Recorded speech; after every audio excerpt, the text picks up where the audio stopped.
Hai, jumpa lagi dengan aku Rilsa, teman baik kamu. Hai, apa kabarnya kamu di sana? Semoga selalu tenang dan menyenangkan ya. Kali ini aku akan membahas hal yang sangat penting untuk seorang kita, yaitu tingkat kesadaran manusia. Skala ini dibuat oleh David R. Hawkins, seorang dokter psikiater Amerika Serikat, melalui penelitiannya tentang peran kesadaran dalam membawa jiwa keadaan tertentu. Apa pentingnya sih? Nah, hal ini sebenarnya untuk mengetahuinya bagi aku sih sangatlah penting gitu ya, agar kita tidak berlama-lama di energi yang tidak memperdayakan seorang diri kita. Karena ketika kita membiarkan emosi ini, dia akan tetap menetap sebagai emosi gitu ya, dengan rasa yang sama walaupun kamu dalam keadaan yang berbeda-beda. Tubuh kamu akan kembali ke rasa ini karena terasa sangat-sangat familiar. Nah, yang pertama ada rasa malu. Levelnya ada di 20. Rasa malu sering dikaitkan dengan trauma atau pengalaman buruk. Orang yang hidup dalam rasa malu merasa dirinya tidak layak untuk diterima, dicintai, atau dihormati. Cenderung berdiam diri yang memperparah rasa malu. Vibrasi malu sangat-sangatlah rendah,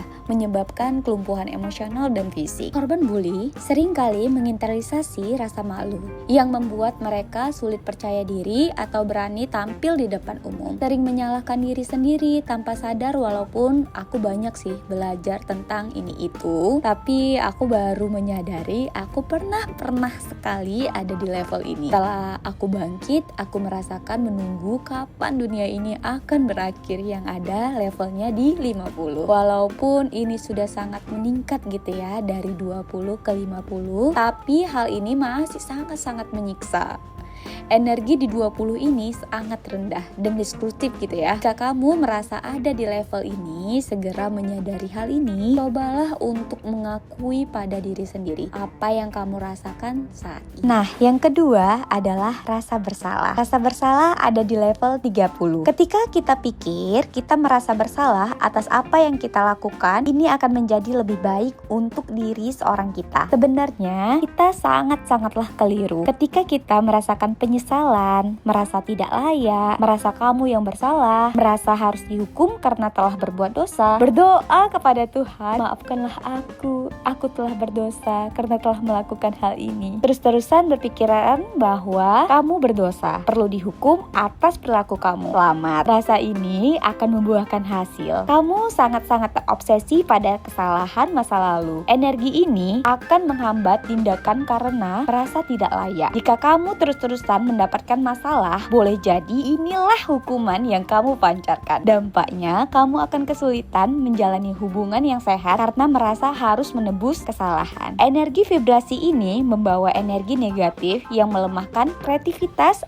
dan keberanian. Jadi, bangkitlah. Lanjut yang ketiga, apatis. Apatis ini adalah emosi yang buat kita tidak semangat dan tidak ingin melakukan apapun. Kita sudah sangat putus asa, ingin berdiam diri, dan tidak ada mood untuk melakukan apapun. Merasa tidak ada jalan keluar lagi, merasa semua serba salah, dan merasa nggak ada yang bisa nolongin kita lagi. Maunya tiduran terus dan merasa serba salah saat melakukan apapun. Pikirannya terus merasa gagal dan gagal lagi. Dan nilai 50 untuk skala emosi apatis, putus asa dan tidak berdaya. Hal ini aku kutip dari Sedona Method Indonesia, yaitu Mbak Adelia. Aku dari dulu sudah mengetahui sih tingkat emosi ini, dan aku pikir ini tidak penting untuk dipelajarin lebih dalam, makanya aku hanya tahu-tahu aja. Nah, setelah dibawakan oleh Mbak Adelia dengan penjelasan yang sangat-sangat jelas, dan ini sangat-sangat bermanfaat untuk seorang aku, makanya aku bagi di sini dan berharap ini sangat bermanfaat untuk seorang kamu. Selanjutnya ada kesedihan. Ini adalah emosi yang selalu merasa menyesali atas apa yang sudah dilakukan, merasa kehilangan, merasa semuanya salah orang lain, semuanya merasa salah dan benci terhadap sesuatu. Biasanya di tingkat ini kita biasanya selalu menyalahkan keadaan. Ya Tuhan, kenapa ini terjadi olehku? Apa salahku Tuhan? Dan emosi ini ada di tingkat rendah juga ya, yaitu ada di skala 75.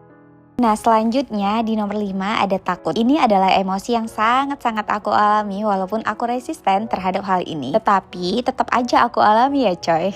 Tapi nih, setelah aku tahu polanya, aku bisa lebih lega dan bisa lebih lagi melepaskannya. Aku berharap teman-teman di sini juga sama. Jadi, rasa takut ini adalah rasa cemas dan selalu merasa tidak tenang terhadap apapun itu. Merasa tidak aman, menghalangi pertumbuhan karena rasa takut akan perubahan. Rasa takut terhadap masa depan, kegagalan, atau ketidakpastian seseorang yang ada di level ini akan selalu merasakan hal-hal buruk yang mungkin terjadi gitu. Nah, akibatnya menjadi stres kronis, tidak percaya diri. Nah, rasa takut bisa menciptakan kecemburuan, overprotective, atau ketergantungan pada orang lain. Perilaku orang yang ada di level ini biasanya menekan menunda-nunda, menghindari resiko, dan tidak mampu keluar dari zona nyaman. Kita selalu berpikir ingin melindungi diri sendiri dan berpikir masih sangat bingung dan ribut. Rasanya sangat-sangat gelisah, tapi tidak tahu harus berbuat apa. Dan skala tingkat takut ada di 100 dari tabel emosi skala House Queen. Nah, selanjutnya ada di keinginan. Nilai dari skala keinginan adalah 125. Keinginan atau aku sebut nafsu. Saat kita sangat menginginkan atau obses terlalu kuat, hal ini dapat membuat kita depresi dan merasa kecewa. Nah, ini aku yang dulu, yang punya keinginan segudang, tapi keinginannya aku pegangin aja, sehingga aku merasa sangat-sangat kecewa. Nah, keinginan ini kita itu sangat ingin memiliki, misalnya nih, pengen punya pasangan yang baik dan setia. Keinginan punya banyak uang, kekuasaan, tempat, dan benda, tapi masih sangat ragu-ragu dan gak yakin gitu. Pikiran selalu merasa tidak puas dengan apa yang sudah kita dapatkan dan jarang sekali menikmati apa yang sudah kita dapatkan. Kadang kita selalu melihat semuanya dari luar dan tidak mensyukuri apa yang sudah kita punyai. Untuk mendapatkan keinginan ini, selain melepaskannya, kamu juga harus naik ke energi yang lebih tinggi atau levelnya yang akan kita bahas nantinya. Nah, selanjutnya kita naik lagi nih level yang lebih tinggi, yaitu marah. Nah, marah ada di nilai skala 150. Dulunya nih aku kepikiran gitu ya, lebih baik kita punya keinginan daripada marah-marah gitu ya, tanpa mengetahui marah itu lebih baik. Gak ada kali ya yang lebih baik, ini masih di emosi yang rendah. Di energi ini terkadang kita sangat ingin meluapkan emosi kita dengan memaki ataupun menyakiti hati orang lain gitu ya, menimbulkan kebencian dan dendam. Dan ini sangat-sangat merugikan diri kita sendiri. Tapi mungkin juga kita hanya menyimpannya, alias kayak ngedumel dalam hati gitu ya. Kenapa orang ini begini, kenapa orang itu begitu. Sehingga kita menekan-nekan emosi ini. Kadang dengan tidak sadar mungkin kita lebih baik bersedih, atau dengan tidak sadar kita membawa energi yang lebih rendah lagi. Tahukah kamu, ini adalah energi lebih tinggi dibandingkan rasa takut atau bersedih gitu ya, atau punya keinginan tapi masih jauh dari energi positif.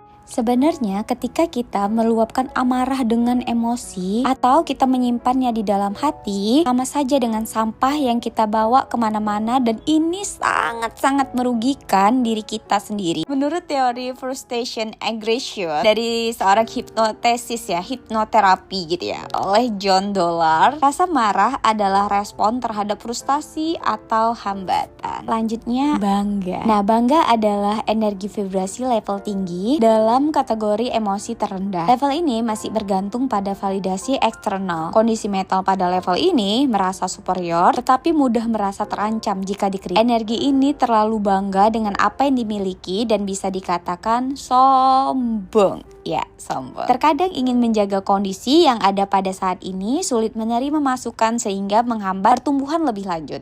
Kita tidak ingin bergerak dan punya keinginan untuk menghentikan pergerakan orang lain. Seolah-olah kitalah yang paling hebat, kita tidak mau didahului oleh orang lain. Nah, untuk skala tingkat bangga ada di 175 dari tabel emosi skala House Queen. Nah, itu dia emosi terendah yang menimbulkan gangguan mental seperti depresi, kecemasan, yang membatasi kemampuan seseorang untuk membangun hubungan yang sehat. Karena energi negatif yang sangat mendominasi untuk produktivitas di energi ini. Energi ini sangat tidak mudah untuk mengambil peluang karena kurangnya keberanian atau semangat dari seorang aku, kamu, atau kita gitu ya. Mungkin sampai sini aja dulu untuk emosi terendahnya. Nanti kita akan masuk ke emosi yang lebih konstruktif ya, mode untuk kebahagiaan. Nah, jika podcast ini bermanfaat untuk kamu, mungkin juga podcast ini bermanfaat untuk teman kamu. Silakan dibagikan ya, semoga semakin tenang dan menyenangkan. Bye teman baik.